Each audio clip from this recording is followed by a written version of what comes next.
What a difference just 4 years could make. 4 years ago, Jonathan Hickman was returning to Marvel Comics to relaunch, reinvigorate the X-Men franchise, and that did happen. Under House of X, Powers of 10, expectations were sent through the roof. People couldn't have been more excited about Hickman returning the genius back to Marvel Comics. 4 years later, it looks like his G.O.D. series, which was another big project that he had set up before he even returned to Marvel Comics, is in a bad spot. There was just like this really weird headline a few days ago that I'll talk about.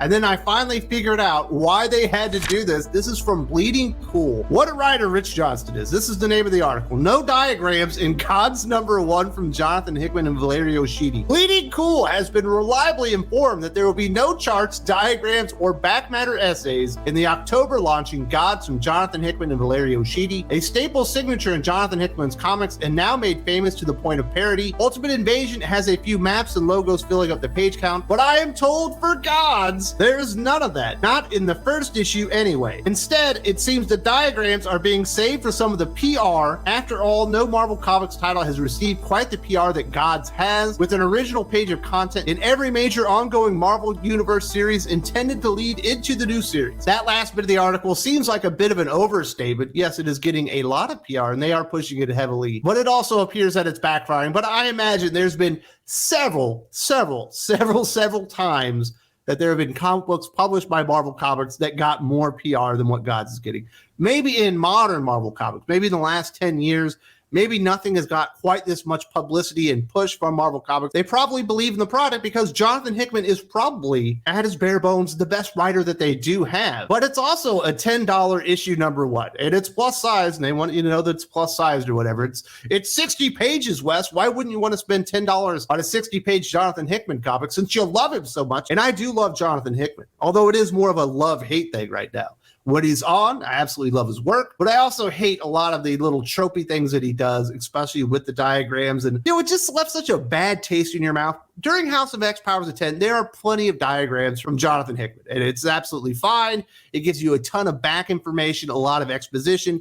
It even slows down the reading experience so you can get a little bit more bang for your buck, just as far as the amount of time that you're using on the comic book. And if he was the only one to use this trope, it probably wouldn't have been such a bad thing. But everybody else that decided to relaunch an X-Men title after House of X, Power of 10 decided that they were going to use it in their own unique style.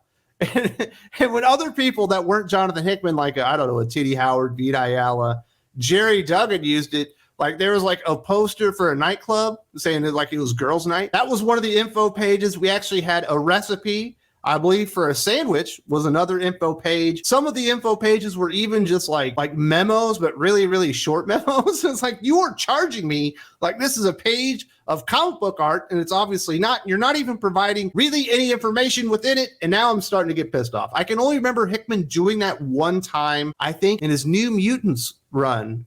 There was a pamphlet for a space lawyer that was supposed to be more of an introduction to the character, but even in that case, there was a purpose for the info page. But at that point, I'm pretty much soured on it. And then we got to Ultimate Invasion #1, another $10 #1 Jonathan Hickman comic book, because he's their best writer. They just want to bend everybody over and try to extract as much money directly out of your anus as possible. And it was full of fucking data pages, maps, charts, and all this kind of stuff. And at that point, because writers not nearly as talented as Jonathan Hickman had used a trope and run it into the fucking ground, at that point I was pissed. And I did read the first issue of Ultimate Invasion #1, and I liked it. And I'll tell you that right now. I thought it was very good, and I was still mad about the charts. And I haven't read another issue since, and that's a big reason why. I like the story, but I was like, I'm tired of paying for Jonathan Hickman's goddamn data pages, and now we have leaked to Bleeding Cool, reliably informed that there are no charts or diagrams or maps or anything like that, because apparently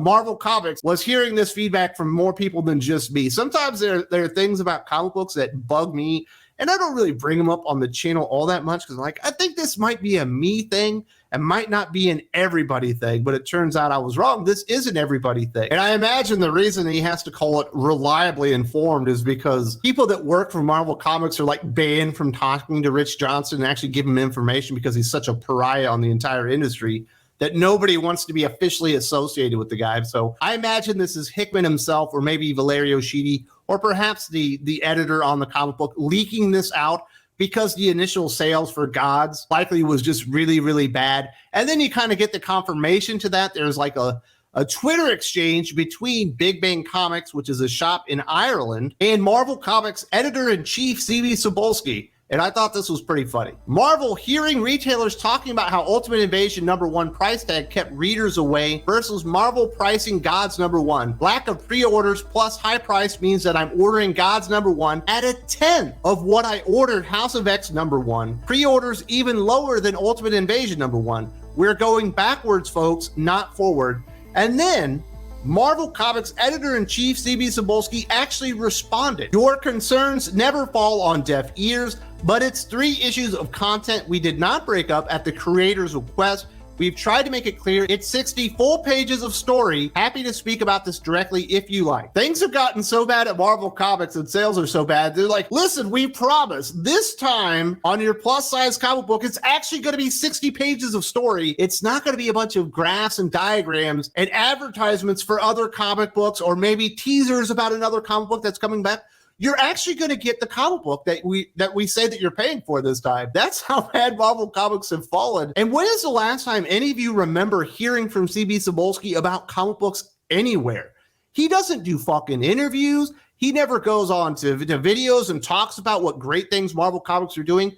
I never even see the guy talk about comic books on his Twitter page. This is like the first time in 2 freaking years the guy actually decided to do his job on social media and actually talk about an issue. So that tells me one thing, this is a very big issue, and he would like to get the word out that you're not going to be paying $10 for a bunch of diagrams and stuff like that. But that was very interesting information from Big Bang Comics in Ireland.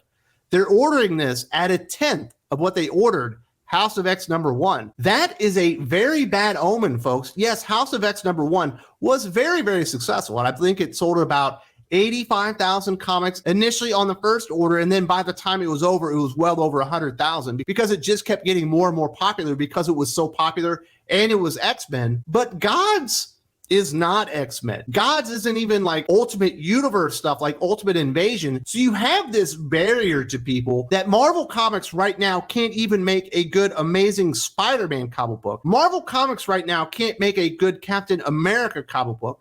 Marvel Comics will put like their best writer on something and it will still fall apart. And at $10, do I really want to take the Pepsi challenge and find out if I really like what Jonathan Hickman is doing in G.O.D.S #1? And Jonathan Hickman is not always for everybody. Even me as a Jonathan Hickman fan, not everything he does really resonates with me. He goes a little bit too far with the world building from time to time.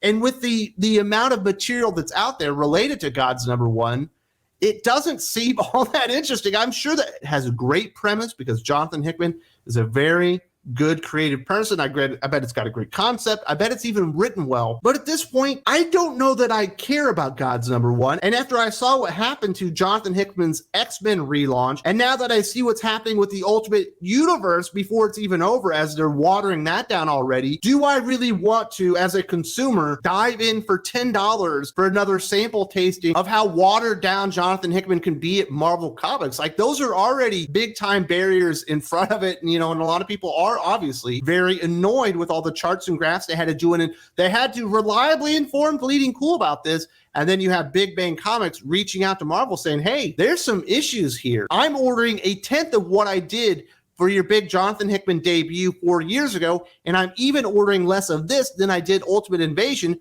which wasn't even supposed to be a Jonathan Hickman thing. That was supposed to be like Donny Cates relaunching the Ultimate Universe. Obviously, something happened to Donny Cates. I'm not really sure what's going on there. Will he return to Marvel? Won't he? It sounds like he's recovering right now from a car accident, so I'm not really sure, but there was stuff going on before that, and they ended up handing the project back to Jonathan Hickman, which kind of makes sense since he killed the universe, in Secret Wars several years ago. And then you have Brian Hitch returning on the project. Obviously, he helped launch the initial Ultimate Universe itself, so that stuff had a lot going for it. And then you have G.O.D.S, and it's like, well, it's Jonathan Hickman, so it must be good. This just feels like something that should be released by Image and not Marvel to begin with.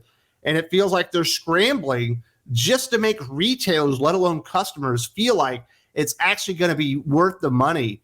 And I think this is all funny about like the graphs and charts, and Rich Johnston of Bleeding Cool with the exclusive has been reliably informed that there are no graphs and charts when Ultimate Invasion #1 before it even came out, he actually ran a headline like lauding all the graphs and charts that you were going to get in Ultimate Invasion. Jonathan Hickman's first data graphic page from Marvel's Ultimate Invasion. Jonathan Hickman loves a graph, a diagram, a pie chart, a word cloud, any visual way of displaying information in some graphic format, of which, of course, comic books are a part, but it has certainly become his thing, from nightly news to God is Dead to House of X. And now for Ultimate Invasion #1, we have our first data graphic from the first issue, drawn by Brian Hitch in June, though Hickman will have most likely compiled this particular image with the headline, "A Universe Created Anew" in Ultimate Invasion #1. So in a few short months, we've gone from Rich Johnston and Bleeding Cool lauding, we've got the first data page associated with Marvel's Ultimate Universe, to just a few months later being like, listen, there are going to be no graphic data pages, no maps, no charts, no nothing in this comic book. You should still buy it. That's how badly things have gone for Jonathan Hickman at Marvel Comics. And I think it's such a bad fall from grace. House of X Powers of 10 was just so amazing. It felt like he was reinvigorated for Marvel Comics. It was going places. They went way too big, way too soon, brought in way too many mediocre talents. And once you get to 10 of Swords, like, you could just see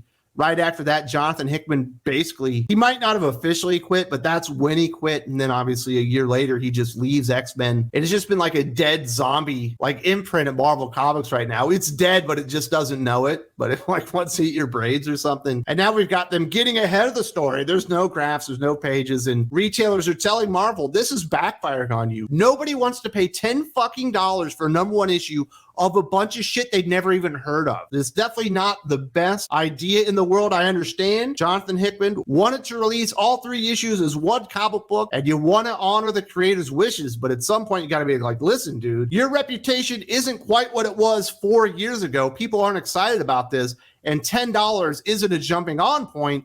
$10 is an impediment for anybody to even sample it, let alone jump on for the full ride. Now, I have mentioned House of X Powers of 10 a few times in this video about Hickman's time on X-Men. You know, it's like the biggest what might have been in modern comic books. What might have been if Jonathan Hickman got to do his full story, his full 3-year arc on X-Men that he had mapped out when he relaunched X-Men with House of X Powers of 10. We never even got to sniff any of it. And I had a video just kind of talking about at the end of his time on X-Men, just how I was feeling at the time. And I imagine a lot of you were feeling the same way. Definitely check this one out if you want to remember what it was like back then, or maybe you missed it out completely and you're wondering why he left in the first place. There's also a link in the video description.